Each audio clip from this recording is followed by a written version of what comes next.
2 Indian टैंकरों के ऊपर फायरिंग की है ईरान ने। इंडिया की जो भाग्य लक्ष्मी जो एक कंटेनर शिप थी उसको पास नहीं होने दिया। इंडिया को बड़ा टफ टाइम दे रहा है ईरान इस वक्त। स्ट्रेट ऑफ हॉर्मुज़ में सलामी देते हुए जाना पड़ रहा है इन्हीं अरब ममालिक को जिन्होंने मिसाइलें दागी ईरान के ऊपर।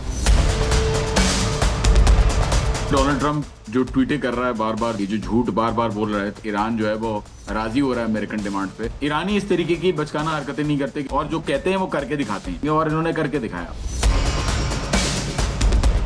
जॉन भाई कैसे हैं आप? ठीक है। ठीक ठाक, आप ठीक हैं? अच्छा जॉन भाई, दोबारा अपना ये हरमस को बंद कर दिया गया है, क्या वजह है? क्योंकि अभी मैं वज़ीर दिफा का जो बयान सुन रहा था, वजारत दिफा ईरान का, रज़ा तलाई साहब का, वो कह रहे थे कि सफारतकारी में धोखाधड़ी जो है वो हमें कबूल नहीं है, जंग अभी ख़त्म नहीं हुई। तो क्या रीज़न है, दोबारा क्या वजह बनी?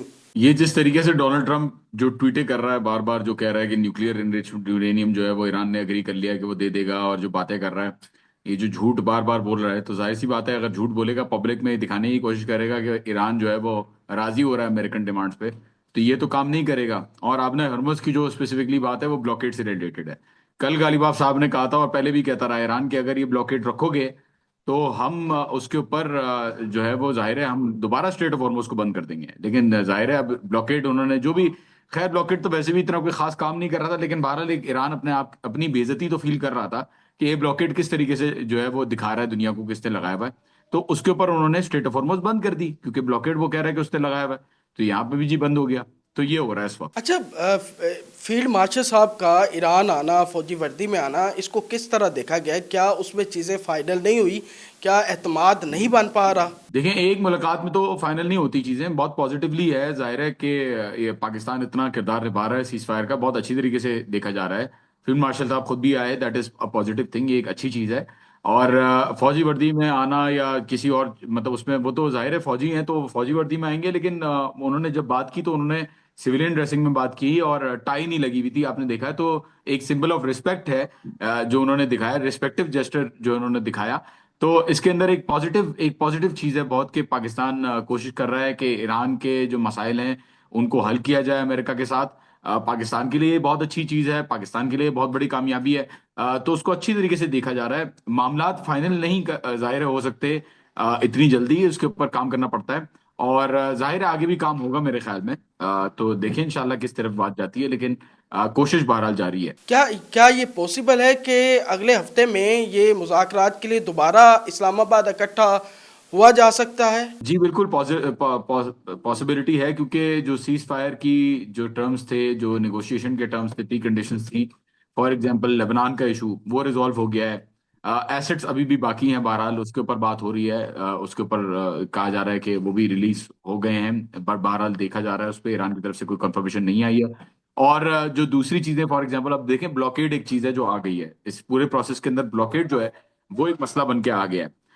मेरे ख्याल में तो बैठेंगे, लेकिन ये मसाइल हल हो तो इंशाल्लाह ये बात जो है ना वो मजबूत तरीके से ईरान की तरफ से अनाउंस की जाएगी, या आगे स्टेप जो है वो डिसाइड किया जाएगा। मेरे पहले सवाल के जवाब में आपने कहा कि जो है ना, ट्रंप की जानब से ट्वीटें की जा रही हैं कि हम यूरेनियम जो है वो ईरान से ले लेंगे। तो दूसरी जानब ईरान में भी तो ये कहा जा रहा है कि अमेरिका जो है वो डर गया है या वो जंग तस्लीम कर चुके हैं। जाहिर सी बात है, कंट्री जो है कोई भी हो वो अपनी फेस सेविंग करता है, तो वो ईरान भी कर रहा है, अमेरिका भी कर रहा है। अब उन बातों को सीरियस लेना है या जो मुज़ाकरात के अंदर बातें हो रही हैं उनको सीरियस लेना है?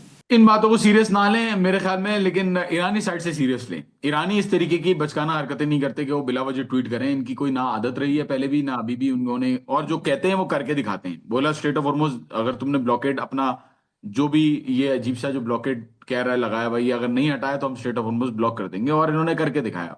तो ईरानी साइड को जरा सीरियसली लेना चाहिए, अमेरिकन साइड को इतना सीरियसली नहीं लेना चाहिए।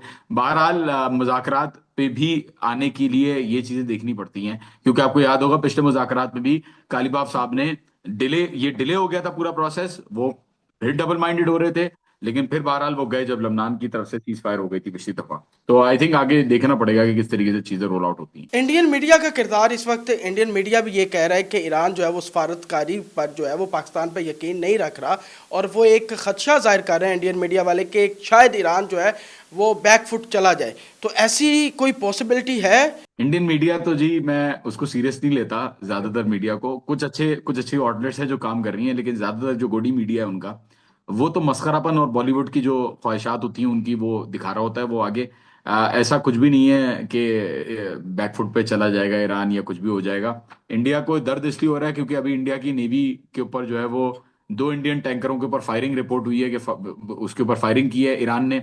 और जाहिर सी बात है यहाँ पे और सारी फुटेजेस भी आई हैं जहाँ पे इंडिया की जो भाग्य लक्ष्मी जो एक कंटेनर शिप थी उसको पास नहीं होने दिया।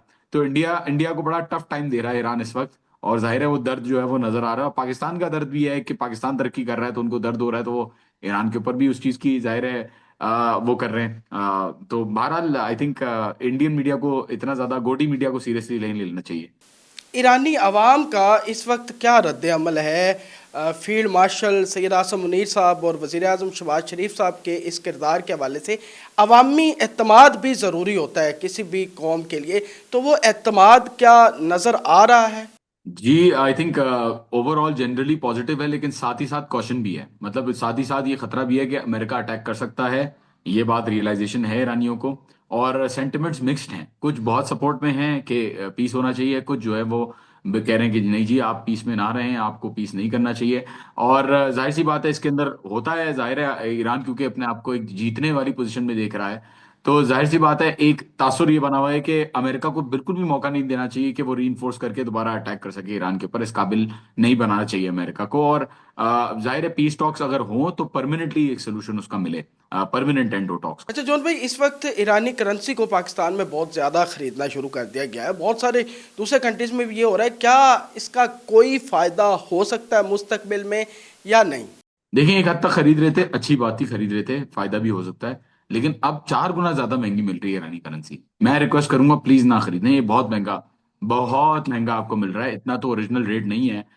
ईरान के अंदर इतना रेट नहीं है जिस रेट पे वहां पे मिल रहा है। और अप्रिसिएशन अगर होती है तो इतनी ज्यादा अप्रिसिएशन मैं नहीं एक्सपेक्ट करता। लोग कहते हैं नहीं जी वो नोट चेंज कर देंगे, नोट चेंज करने से कुछ नहीं होता। आप नोट ले जाके एक्सचेंज कर सकते हैं पुराने नोट नए नोट के साथ, उससे कोई मसला नहीं होता। मसला सारा ये है कि जब इतनी तेजी से इकोनॉमी के अंदर करेंसी बढ़ती है तो वो पूरे मुल्क के लिए एक इकोनॉमिक खतरा बन जाती है। ये कोई अच्छी चीज नहीं देखी जाती। फॉर एग्जांपल नेदरलैंड्स के अंदर 1959 के अंदर गैस फील्ड पाई गई, उनकी इकोनॉमी बहुत बुरी तरीके से हार्म हुई क्योंकि डच गिल्डर जो था उसकी वैल्यू एकदम से अप्रिशिएट हुई। स्विट्जरलैंड के अंदर 2010-2011 में स्विस फ्रैंक की वैल्यू एकदम से बहुत ज्यादा अप्रिशिएट हुई और उससे दोबारा डिफ्लेशनरी मसाइल और इकोनॉमिक ग्रोथ के मसाइल सामने आना शुरू हो गए। जाहिर है इंपोर्ट्स सस्ती हो जाती हैं, एक्सपोर्ट्स महंगी हो जाती हैं जब करेंसी बहुत ज्यादा अप्रिशिएट होती है। हर ईरानी अगर अरबपति खरबपति होगा तो काम क्यों करेगा, कोई तो अनएम्प्लॉयमेंट हो जाती है, फैक्ट्रियां बंद हो जाती हैं। और जाहिर सी बात है एक मसला बन जाता है इकोनॉमी के लिए। तो इतना तेजी से नहीं बढ़ेगी भाई। जो खरीद रहा है वो बिल्कुल ये सोच के खरीदे कि अगर नहीं बढ़ती तो नुकसान हो तो दिल में दर्द ना हो। मेरे ख्याल में इस तरीके से खरीदा जाए। अच्छा जॉन भाई, तेहरान की क्या सूरत हाल है और उन तमाम इलाकों की जहाँ अमेरिकन जो है वो बमबारी हुई है, क्या वाकई जैसे अमेरिका प्रिटेंड कर रहा है कि हमने कुछ भी नहीं छोड़ा, क्या वाकई ऐसा है? एक टाइम लगेगा रिकंस्ट्रक्ट करने के लिए, या ये सब सिर्फ और सिर्फ ब्लफ है? और वो जो ब्रिजेस तबाह किए थे वो तो ऑलरेडी दोबारा बना के रिपेयर करके शुरू भी कर दिए हैं। करज का ब्रिज भी ऑलमोस्ट कंप्लीट होने वाला है तो और जो बिल्डिंगें तबाह हुई थी वो तो ऐसा लग रहा है कि खाली प्लॉट है वहां पे तो कोई डिस्ट्रक्शन या डैमेज नजर ही नहीं आ रहा। मुझे इतनी मुश्किल होती है कोई भी डैमेज ढूंढने में। तो बात सही है कि डिस्ट्रॉय किया था, लेकिन काफी सारी चीजें ऑलरेडी रिकवर कर ली हैं ईरान ने। और जो परमानेंटली डैमेज चीजें हैं उनको 2 साल के अंदर अंदर कहा जा रहा है कि सारी चीजें 2 साल से कम, बल्कि सारी चीजें जो है वो दोबारा मरम्मत करके दोबारा सही हो जाएंगी। तो इसके अंदर डैमेज मेरे ख्याल में ज्यादा अमेरिका को हुआ है कि उनकी क्रेडिबिलिटी, उनके F-35 तैयार है, उनके जो यहाँ पे ये जो इन्होंने लैंडिंग करने की कोशिश की और फेक फेक जो उन्होंने मिशन पायलट का भी पूरा चलाया, तो आई थिंक उनको नुकसान ज्यादा हुआ है। ईरान को तो फायदा ही फायदा हुआ है, तेल भी बेच रहा है ईरान ज्यादा महंगी प्राइस पे। और जाहिर सी बात है स्ट्रेट ऑफ हॉर्मुज भी ईरान के कंट्रोल में, तो उससे टोल के भी पैसे जो है वो बेहतरीन आ रहे हैं। तो मेरा ख्याल में फायदा ही फायदा है ईरान को। नुकसान जो है वो मेरे ख्याल में दोबारा दोबारा बन जाएगा। बहरहाल जो शहादतें हुई हैं वो एक नुकसान है जो दोबारा नहीं बन सकता, लेकिन उसने भी आई थिंक ईरान को मजबूत ही किया है, कमजोर नहीं किया। अच्छा, ईरानी अवाम के अंदर दो तरह की सोच पाई जाती है, एक लेफ़्ट की सोच है और एक राइट की।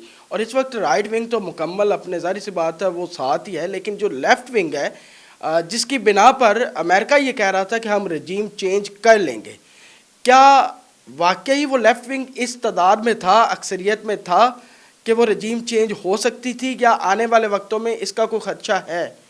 नहीं जी, देखें, अरागची साहब खुद भी, अरागची साहब खुद से भी लेफ्ट विंग हैं, रिफॉर्मिस्ट हैं। ऐसी है। गालिबाफ साहब जो है वो राइट विंग है, वो उसूल पसंद है, मतलब प्रिंसिपलिस्ट हैं। तो प्रिंसिपलिस्ट और रिफॉर्मिस्ट एग्जिस्ट एग्जिस्ट करते हैं ईरान के अंदर। जो प्रेसिडेंट है मसूद पिज़ेशकियान, वो खुद रिफॉर्मिस्ट हैं। तो सोच मुख्तलिफ पाई जाती है, स्टांस मुख्तलिफ पाए जाते हैं, लेकिन बहरहाल दोनों एक सिस्टम के अंदर, एक ही सिस्टम के अंदर एग्जिस्ट करते हैं, और दोनों एक ही तरीके से चलते हुए नजर आ रहे हैं। अभी भी आपको नजर आ रहा है कि अगर किसी का एक का कंट्रोल ज्यादा होता या कम होता, तो हमें नजर आता कि आईआरजीसी फॉर एग्जांपल मिसाइलें खोल देती या अटैक्स करना शुरू कर देती। उन्होंने नहीं किया, सीज फायर वायलेट नहीं की। तो ईरान की सारी पार्टीज ऑन बोर्ड हैं किसी भी डिसीजन के साथ। अच्छा, दो तीन सवाल ग्राउंड के ऊपर है, उसके बाद एंड करेंगे। मुझे ये बताइएगा कि ईरानी जो पेट्रोल है वो कितने में इस वक्त ले रहे हैं? वहाँ वहाँ कोई पेट्रोल की किल्लत देखी गई है दौरान जंग और अब? एक दफा भी, मेरे ख्याल में 1 घंटे के लिए बिजली गई थी, जब पावर स्टेशन के ऊपर इन्होंने मारा था, वो 1 घंटे बाद ही रिस्टोर हो गई थी।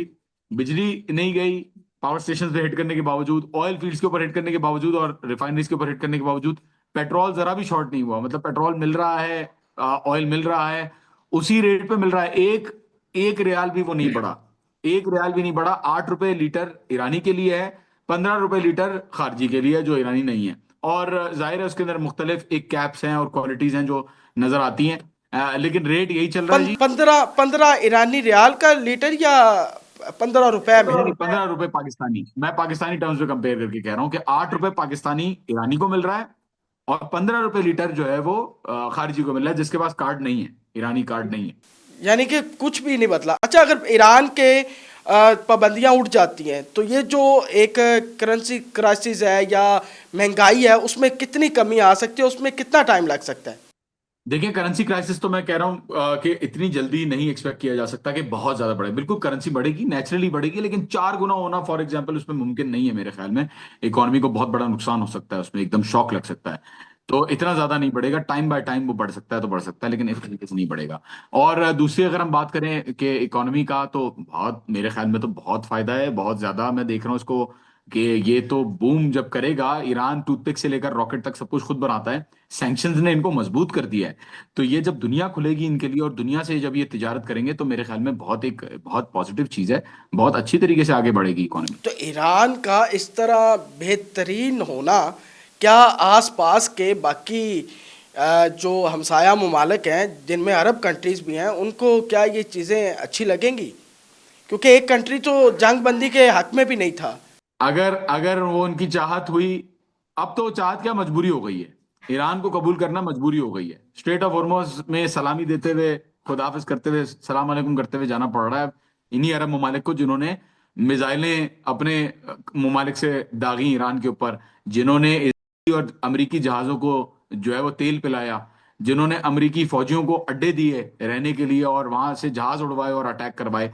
तो इनको तो मजबूरन, चाहे इनको पसंद आए या इनको पसंद ना आए, दुनिया चेंज हो चुकी है। न्यूयॉर्क टाइम्स ने कहा है कि ईरान चौथी सुपर पावर दुनिया के अंदर आ गई है। और मेरे ख्याल में कि इसके अंदर कोई शक नहीं होना चाहिए कि ईरान जो है उसका फ्यूचर इस तरीके से बन गया है कि अब कोई चाहे ना चाहे, अच्छा लगे ना लगे, ईरान एक ऐसी रियलिटी है जिसको एक्सेप्ट करना पड़ेगा। क्या ईरान आने वाले वक्तों में उस ब्लॉक में आ सकता है जिसमें चीन, रशिया, पाकिस्तान अभी एग्जिस्ट कर रहे हैं? क्या ये वही ब्लॉक बनता नजर आ रहा है आपको? जी देखें, मुझे तो बिल्कुल नजर आ रहा है इसके अंदर Russia, China, Iran, Pakistan, Saudi Arab और कतर भी इसमें आ सकते हैं। तो मेरे ख्याल में बहुत चांसेस हैं कि इस तरीके से एक सिक्योरिटी अम्ब्रेला आगे जाके देखा जाए, लेकिन जाहिर है मुश्किल है। इतनी आसानी से नहीं अमेरिका जो है वो करने देगा ये चीज। लेकिन बहरहाल इंशाल्लाह इसके ऊपर उम्मीद जरूर है।